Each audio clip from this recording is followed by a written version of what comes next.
Então, assim, quando a gente começa a estudar a história da Ida Rolf, a gente já vê que ela tinha uma curiosidade diferente do tempo dela.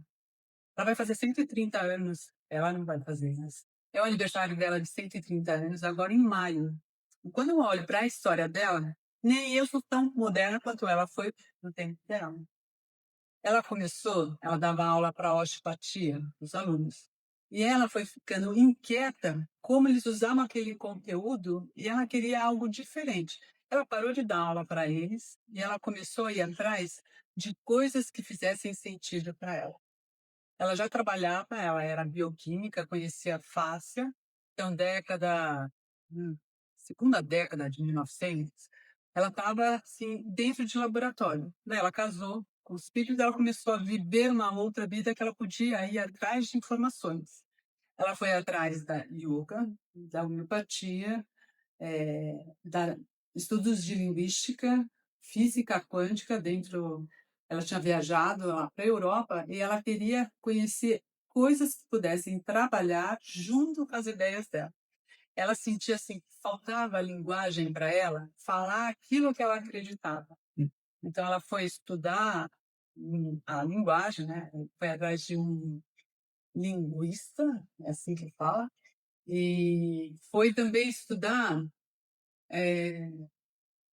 o corpo, porque ela acreditava assim que era no movimento humano que ia conseguir uma mudança na estrutura. Não era soltar, para ela não era assim liberar a fáscia, não era liberação miofascial.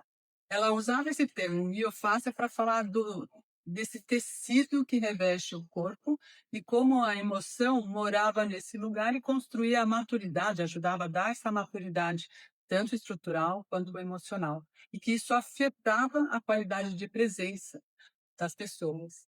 Então, e ela dizia também assim que só deu certo ontem quando ela foi para Esalen. Então, isso, imagina, 1920, 1940 ela foi para a Europa estudar homeopatia, palestra de física quântica, palestras sobre linguagem, o uso da linguagem.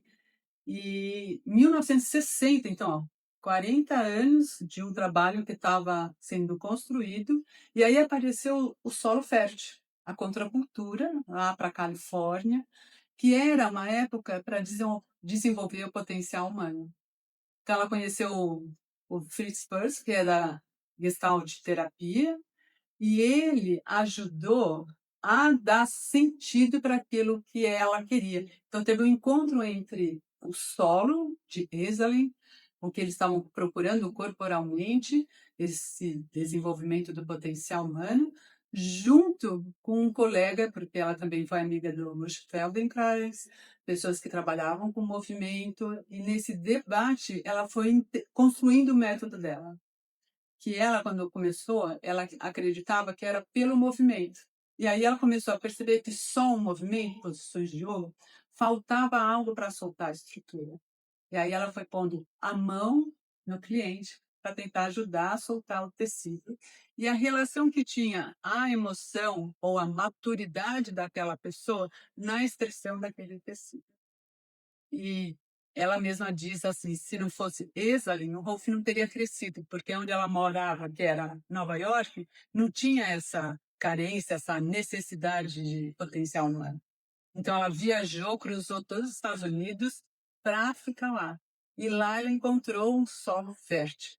E tem até uma frase que ela disse, que ela falava assim, se na hora do intervalo, Isa, dos workshops, ninguém está falando de sexo, estão falando de Rolf, é porque está dando certo o que eu quero.